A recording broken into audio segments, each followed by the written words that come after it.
بسم اللہ الرحمن الرحیم۔ نویں جماعت کے اردو کی کتاب کا حصہ نثر، اس کا پہلا سبق ہجرت نبوی، اس کے پیراگرافز کے امتحانی نقطہ نگاہ سے تشریح اور مشکل الفاظ کے معنی، یہ سلسلہ چل رہا ہے۔ اس سلسلے میں یہ تیسری ویڈیو ہے جس میں ہم پیراگراف نمبر 4 کا مطالعہ کریں گے اور اس کے جو تشریحی نکات ہیں ان کو دیکھیں گے کہ اس کی تشریح ہم کس طرح سے کر سکتے ہیں۔ تو آئیے شروع کرتے ہیں۔ یہ پیراگراف آپ کے سامنے ہے کہ کفار نے جب آپ کے گھر کا محاصرہ کیا اور رات زیادہ گزر گئی، محاصرہ کرنا، گھیراؤ کرنا، تو قدرت نے ان کو بے خبر کر دیا۔ قدرت یہاں سے مراد اللہ تعالیٰ کی ذات ہے۔ بے خبر کرنا، بے علم کرنا۔ حضرت ان کو سوتا چھوڑ کر باہر آئے، کعبے کو دیکھا اور فرمایا، مکہ تو مجھ کو تمام دنیا سے زیادہ عزیز ہے۔ عزیز ہے، پیارا ہے، لیکن تیرے فرزند مجھ کو رہنے نہیں دیتے۔ فرزند کا مطلب بیٹا۔ حضرت ابوبکر رضی اللہ تعالی عنہ سے پہلے قرارداد ہو چکی تھی۔ قرارداد، معاہدہ، عہد و پیمان۔ دونوں صاحب پہلے جبل ثور کے غار میں جا کر پوشیدہ ہوئے۔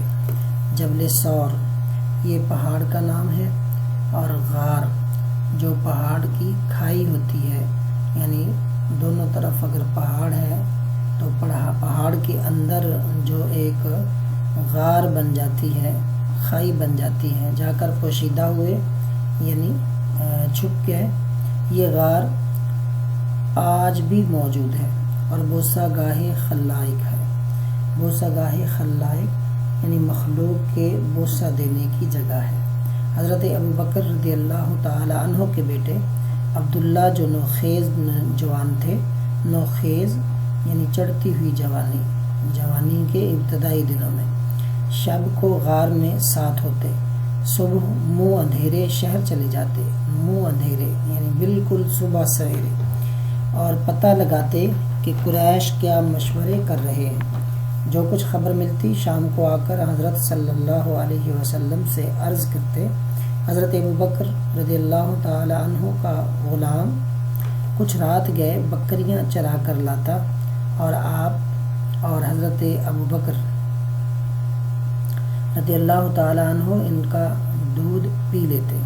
3 دن تک صرف یہی غذا تھی، غذا خوراک۔ لیکن ابن حشام نے لکھا ہے، ابن حشام یہ مورخ ہے، ابن حشام تاریخ ہے ان کی، کہ روزانہ شام کو اسماء رضی اللہ تعالی عنہا گھر سے کھانا پکا کر غار میں پہنچا آتی تھی۔ اس طرح 3 راتیں غار میں گزاری۔ تو یہ پیراگراف ہے۔ تو اس پیراگراف کے معنی میں نے یہاں پڑھتے ہوئے بھی آپ کو بتا دیے۔ اب آپ دیکھتے ہیں کہ آگے یہ مشکل الفاظ کے معنی میں نے لکھ دیے ہیں، ان کو دوبارہ سے بھی آپ دیکھ سکتے ہیں۔ یہ دیکھیے، محاصرہ، گھیراؤ، بے خبر، بے علم، قدرت اللہ تعالیٰ، عزیز پیارا، فرزند بیٹا، قرارداد معاہدہ، جبل ثور پہاڑ کا نام، غار پہاڑ کی کھائی، پوشیدہ، غائب ہونا، چھپ جانا، بوسہ گاہ خلائق مخلوق کے بوسہ دینے کی جگہ، نوخیز جوان جوانی کے آغاز میں، منہ اندھیرے صبح سویرے، غذا خوراک، ابن حشام مورخ تاریخ لکھنے والا، حضرت اسماء حضرت ابوبکر کی بیٹی۔ یہ ممکنہ جو مشکل الفاظ آ سکتے تھے اس پیراگراف میں معنی جن کے پوچھے جا سکتے ہیں، کیونکہ ایک پیراگراف اگر دیا جاتا ہے تو اس میں 4 الفاظ جو ہیں وہ خط کشیدہ ہوتے ہیں جن کے آپ نے معنی لکھنے ہوتے ہیں۔ اب دیکھتے ہیں کہ اس پیراگراف میں جو ہم تشریحی نکات ہیں وہ کون سے نکات ہیں جن کی ہم تشریح کر کے ہم امتحانی نقطہ نگاہ سے جو 1 صفحہ یا 1.5 صفحہ ہمیں درکار ہوتا ہے، چاہیے ہوتا ہے اس کی تشریح کا، اس کو پورا کر سکتے ہیں۔ تو اس میں دیکھیے جی سب سے پہلی بات تو ہے گھر کا محاصرہ، چونکہ ہم نے کچھ چیزیں ایسی بھی ہیں جو بار بار ہر پیرے میں رپیٹ ہونی ہیں، یعنی جو اس کا سیاق و سباق ہے۔ تو یہ گھر کا محاصرہ یہ ہم پہلے بھی پڑھ چکے ہیں کہ کس طریقے سے گھر کا محاصرہ ہوا تھا، کیوں ہوا تھا، اس کا مقصد کیا تھا۔ جب یہ پیرا آئے تو یہ ساری چیز بھی آپ اس میں لکھیں گے۔ پھر اللہ کی مدد ہے۔ اللہ کی مدد کس صورت میں آئی تھی کہ اللہ تعالیٰ نے ان کو بے خبر کر دیا تھا، ان پر غنودگی طاری ہو گئی تھی، نیند آ گئی تھی، ان کو دکھائی دینا بند ہو گیا تھا۔ آگے پھر جب ان کو بے خبر دیکھ کر ان کو سوتے ہوئے چھوڑ کر نبی کریم صلی اللہ علیہ وسلم باہر آئے، جب آپ پیرے کو دیکھیں تو لکھا ہے کہ کعبے کو دیکھا اور فرمایا مکہ تو مجھ کو تمام دنیا سے زیادہ عزیز ہے، لیکن تیرے فرزند مجھ کو رہنے نہیں دیتے۔ یہ جو پوائنٹ ہے مکہ مکرمہ کی جو عظمت ہے، جو نبی کریم صلی اللہ علیہ وسلم کو مکہ مکرمہ سے پیار ہے، ایک پیار تو یہ ہے، آپ یہاں پر لکھیں گے کیونکہ نبی کریم صلی اللہ علیہ وسلم کی جائے پیدائش ہے، یہ نہ صرف نبی کریم صلی اللہ علیہ وسلم کی یہ جائے پیدائش ہے بلکہ نبی کریم صلی اللہ علیہ وسلم کے آباء و اجداد کی نشانیاں یہاں پر موجود ہیں۔ یہاں پر نبی کریم صلی اللہ علیہ وسلم نے اپنا بچپن گزارا ہے، نبی کریم صلی اللہ علیہ وسلم نے لڑکپن اور جوانی گزاری ہے۔ یہی وہ جگہ ہے جہاں پر حضرت آمنہ رضی اللہ تعالی عنہا کی میٹھی میٹھی لوریاں سنی ہیں۔ یہی وہ علاقہ ہے جہاں پر حضرت عبد المطلب کی انگلی پکڑ کر چلنا سیکھا ہے۔ یہی وہ علاقہ ہے کہ جناب ابو طالب کی شفقتوں کو حضرت نبی کریم صلی اللہ علیہ وسلم نے دیکھا ہے۔ یہی وہ جگہ ہے جہاں پر نبی کریم صلی اللہ علیہ وسلم نے جوانی میں قدم رکھا ہے۔ یہی وہ جگہ ہے جہاں پر نبی کریم صلی اللہ علیہ وسلم نے حضرت خدیجہ الکبریٰ رضی اللہ تعالی عنہا سے نکاح فرمایا، اور حضرت خدیجہ الکبریٰ رضی اللہ تعالی عنہ کے ساتھ گزرے ہوئے دنوں کی یادیں بھی مکہ مکرمہ سے جڑی ہوئی ہیں۔ تو یہ جو نبی کریم صلی اللہ علیہ وسلم کا پیار تھا مکہ مکرمہ کے ساتھ، تو اس وجہ سے بھی کہا کہ مجھے یہ تمام دنیا سے زیادہ عزیز ہے۔ لیکن اس کے ساتھ ساتھ آگے آپ حوالہ جات دیکھیں گے کہ مکہ مکرمہ کو جو اللہ رب العزت نے جو عظمت دی ہے، اللہ رب العزت نے جو مقام اور مرتبہ دیا ہے، اللہ رب العزت کا گھر وہاں پر موجود ہے، اور جو پہلا گھر ہے جیسے قرآن مجید نے کہا ہے وہ آیت مقدسہ آپ آگے اس کے حوالہ جات میں دیکھیں گے، تو یہاں پر یہ ساری چیزیں تشریح میں آپ لکھیں گے۔ حضرت وہاں سے جب نکلے تو نیکسٹ جو پوائنٹ ہے وہ ہے حضرت ابو بکر پر اعتماد۔ جب وہاں سے آپ نکلے تو سیدھے کدھر گئے؟ حضرت ابو بکر رضی اللہ تعالیٰ عنہ کے پاس گئے۔ اب دیکھیے یہ ایسی چیز تھی جسے باقی لوگوں کو ابھی پتہ نہیں تھا، لیکن حضرت ابو بکر صدیق رضی اللہ تعالی عنہ اور نبی کریم صلی اللہ علیہ وسلم کو اس قدر اعتماد تھا کہ پہلے سے قرارداد ہو چکی تھی، عہد و پیمان ہو چکا تھا کہ جس دن بھی اللہ رب العزت نے مجھے حکم دیا ہجرت کا تو آپ میرے ساتھ ہوں گے۔ تو یہ ایسی ایک راز کی بات تھی جو رازدار نبوت حضرت ابو بکر رضی اللہ تعالی عنہ کو بتائی گئی تھی۔ تو حضرت ابو بکر صدیق رضی اللہ تعالی عنہ کے پاس جب پہنچے تو بعض کتابوں میں اس طرح بھی آتا ہے کہ ابھی حضرت نبی کریم صلی اللہ علیہ وسلم نے دروازہ نہیں کھٹکھٹایا کہ حضرت ابو بکر رضی اللہ تعالی عنہ نے دروازہ کھول دیا۔ تو نبی کریم صلی اللہ علیہ وسلم نے فرمایا کہ ابھی تو میں نے آواز نہیں دی، دروازہ نہیں کھٹکھٹایا، آپ کو کیسے پتہ چلا؟ تو حضرت ابو بکر صدیق فرماتے ہیں کہ جب سے آپ نے مجھے یہ فرمایا تھا کہ اللہ کا حکم آئے گا اور میں مدینہ منورہ کی طرف ہجرت کروں گا اور آپ میرے ساتھی ہوں گے، تب سے لے کر آج کی رات تک میں کبھی رات کو سویا نہیں ہوں، ہمیشہ دروازے کے ساتھ کھڑا رہتا تھا کہ اللہ کے نبی جب آئیں تو انہیں دروازہ کھٹکھٹانے کی بھی زحمت نہ کرنی پڑے، اس لیے میں یہاں ہر روز کھڑا ہوتا ہوں۔ میں نے آپ کے قدموں کی آہٹ سنی اور مجھے پتہ چل گیا کہ آج وہ وقت آ چکا ہے کہ جب اللہ رب العزت کا حکم آیا ہے اور ہم ہجرت کریں گے، اور نبی کریم صلی اللہ علیہ وسلم مجھے اپنی معیت میں اور اپنے ساتھی ہونے کے جو شرف ہے اس سے نوازیں گے۔ پھر اسی طریقے سے غار ثور میں وہاں سے چلتے ہیں تو غار یہ ایک ایسا پہاڑ ہے کہ جس کے اندر کھائی تھی، تو نبی کریم صلی اللہ علیہ وسلم وہاں جاتے ہیں۔ اب وہاں پر بے شمار غاریں اور بھی ہوں گی، بہت سارے پہاڑ اور بھی ہوں گے، لیکن جب یہ دیکھیے جی پہلے میں جب آپ دیکھیں کہ دونوں صاحب پہلے جبل ثور کے غار میں جا کر پوشیدہ ہوئے، یہ غار آج بھی موجود ہے اور بوسہ گاہ خلائق ہے۔ یہ دیکھیے کہ بوسہ گاہ خلائق ہے، یعنی مخلوق کے بوسہ دینے کی جگہ ہے۔ اب دیکھیے نبی کریم صلی اللہ علیہ وسلم جب تک وہاں پر تشریف فرما نہیں ہوئے تھے، ساری دنیا وہاں جا رہی تھی، غار ثور کو تو کوئی بوسہ نہیں دیتا تھا۔ یہ بوسہ گاہ خلائق جو یہ بنی ہے، جو اس کو یہ مرتبہ ملا ہے، تو یہ نبی کریم صلی اللہ علیہ وسلم کی وہاں تشریف لے جانے کی وجہ سے بنا، اور وہاں نبی کریم صلی اللہ علیہ وسلم کے قدمین مبارک لگنے کی وجہ سے بنا، کہ جہاں اللہ کے نبی صلی اللہ علیہ وسلم کے قدمین مبارک لگے وہاں ساری مخلوق جو ہے وہ بوسہ دیتی ہے۔ تو یہ نبی کریم صلی اللہ علیہ وسلم کے ساتھ نسبت ہونے کی وجہ سے اس غار ثور کو یہ عزت اور یہ عظمت میسر آئی۔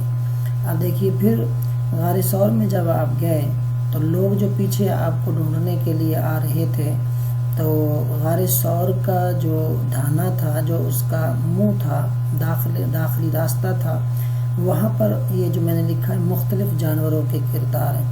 وہاں پر کتابوں میں آتا ہے کہ مکڑی نے جو ہے اس کے جالا بن دیا، تاکہ اگر کوئی آئے بھی ادھر تو وہ مکڑی کا جالا دیکھ کر کہے کہ اگر کوئی اندر اس کے گیا ہوتا تو یہ مکڑی کا جالا نہ لگا ہوتا۔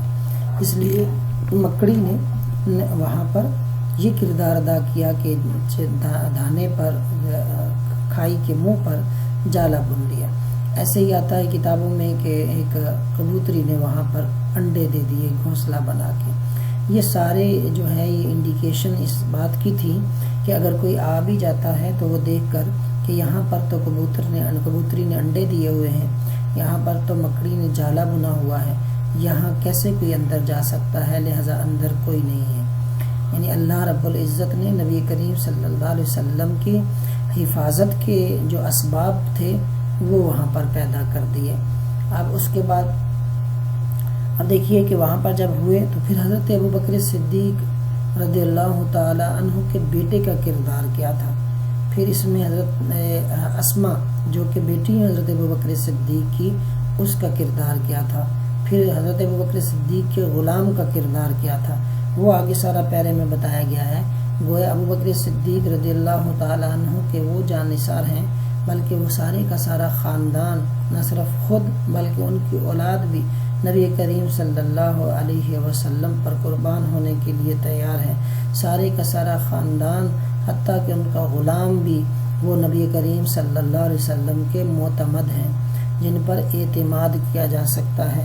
کہ ان کے کردار کیا تھے کہ حضرت ابوبکر رضی اللہ تعالیٰ عنہ کے بیٹے عبداللہ جو نوخیز جوان تھے، ابھی چڑھتی جوانی تھی، ابھی جوانی کے ابتدائی دن تھے، ان کا کردار کیا تھا کہ وہ رات کو جو ہے وہ غار میں ساتھ ہوتے، یعنی سارا دن وہ کام کرتے لیکن رات کو وہاں چلے جاتے اور نبی کریم صلی اللہ علیہ وسلم کے ساتھ جا کر رات گزارتے، اور بالکل صبح سویرے اٹھتے اور پھر آ جاتے تاکہ پتہ کریں کہ قریش کیا مشورے کر رہے ہیں۔ جو کچھ خبر ملتی شام کو آ کر حضرت صلی اللہ علیہ وسلم سے عرض کرتے۔ حضرت ابوبکر رضی اللہ تعالیٰ عنہ کا غلام کچھ رات گئے بکریاں چرا کر لاتا، اور آپ اور حضرت ابوبکر رضی اللہ تعالیٰ عنہ ان کا دودھ پی لیتے۔ اور دیکھیں کہ شام کے بھی تھوڑا بعد جب رات ہو جاتی تو دیر تک وہ بکریاں چراتا رہتا، جیسے کہ عرب کا رواج تھا کہ بکریوں کے، بھیڑوں کے ریوڑ لے کر وہ چراتے رہتے تھے۔ تو وہ ادھر چراتا رہتا اور جب اندھیرا ہو جاتا تو بکریاں ہانک کر وہ اس غار کی طرف لے جاتا تاکہ کسی کو پتہ بھی نہ چلے، اور پھر آپ ان کا دودھ دھو کر پی لیتے۔ اسی طریقے سے حضرت اسما جو تھیں، یہ ابن حشام نے لکھا ہے، ابن حشام جو ہے سیرت ابن حشام، تو انہوں کی جو کتاب ہے تاریخ کی، اس میں انہوں نے لکھا ہے کہ حضرت اسما جو حضرت عائشہ صدیقہ رضی اللہ تعالی عنہا کی بہن تھی، وہ جو ہے روزانہ جو گھر سے کھانا پکا کر غار میں پہنچا آتی تھی۔ اس طرح 3 راتیں غار میں گزاری۔ تو یہ ساری چیزیں، یہ جو وہ پوائنٹس ہیں جن کو آپ لکھیں گے اور کس طرح لکھیں گے، کیا لکھیں گے، وہ میں نے ساتھ ساتھ بول دیا ہے۔ اب ان کے حوالہ جات کی بات کرتے ہیں کہ ان میں کون سے حوالہ جات لکھ کر آپ ان کو طویل کر سکتے ہیں۔ جہاں پر مکہ مکرمہ کے عزیز ہونے کی بات ہے تو اصل میں یہ جو میں نے وجہ بتا دی کہ نبی کریم صلی اللہ علیہ وسلم کو عزیز کیوں ہے، اس کے ساتھ ساتھ ایک بات یہ بھی ہے جس کو قرآن مجید نے ارشاد فرمایا، یعنی مکہ مکرمہ کی فضیلت ایسی ہے کہ ہر صاحب ایمان کو اس کے ساتھ محبت ہے۔